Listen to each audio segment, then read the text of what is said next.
ભરૂચમાં રસોઈયાની તેના જ ઘરમાં લૂંટના ઈરાદે હત્યા કરી ફરાર થયેલ કારીગરની પોલીસે કરી ધરપકડ। આરોપીને લોકોએ ચખાડ્યો મેથી પાક। ભરૂચના નંદેલાવ રોડની આશીર્વાદ સોસાયટીમાં રસોઈયાની લૂંટના ઈરાદે હત્યાના ચકચારી બનાવમાં પોલીસે મુખ્ય આરોપીની ઉત્તર પ્રદેશથી ધરપકડ કરી છે। પોલીસે આરોપીને સાથે રાખી હત્યાનું રિકન્સ્ટ્રક્શન કરતા સ્થાનિકોએ તેને મેથી પાક ચખાડ્યો હતો। ભરૂચના નંદેલાવ રોડની આશીર્વાદ સોસાયટીમાં ઓગસ્ટ 2025માં પ્રકાશ માણી નામના રસોઈયાની લૂંટના ઈરાદે કરપીણ હત્યા કરવામાં આવી હતી। રસોઈયાની પાસે રહેલ રોકડા અને સોના ચાંદીના ઘરેણાની લૂંટ ચલાવી 2 કારીગરો ફરાર થઈ ગયા હતા।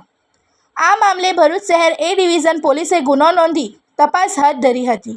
તે દરમિયાન પોલીસે ઉત્તર પ્રદેશ ખાતેથી કમલા પ્રસાદ ઉર્ફે રાજેશ હરિનારાયણ વર્માને ઝડપી પાડ્યો હતો અને તેની પૂછપરછ કરતા તેણે ચોંકાવનારા ખુલાસા કર્યા હતા।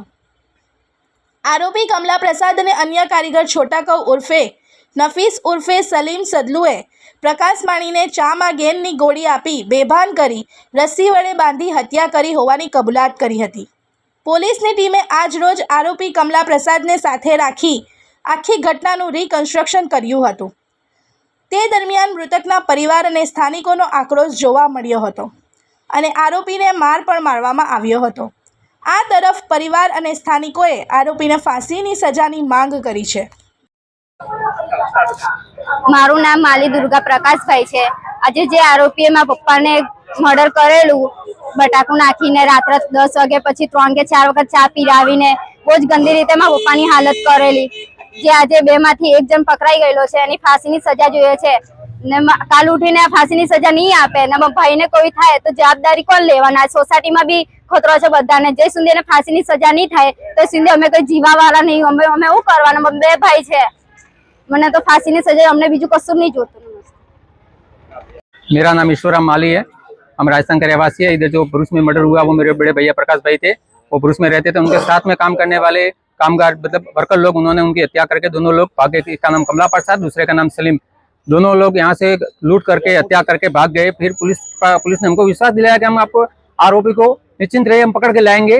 गुजरात पुलिस ने अपने विश्वास पर खड़े उतरे। गुजरात पुलिस ने करके दिखाया, उनको 3 महीने में उनको पकड़ के लाए।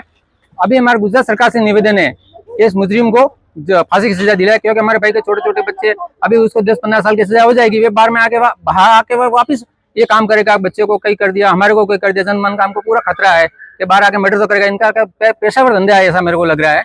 तो गुजरात सरकार से एक निवेदन है हाथ जोड़ के, ऐसे मुजरिम को समाज में खुला न छोड़े, उनको फांसी की सजा दिलवाने का कष्ट करे। इस वीडियो को लाइक करें, हमारे चैनल को सब्सक्राइब कर बेल आइकन जरूर प्रेस करें हमारी न्यू वीडियो सबसे पहले देखने के लिए।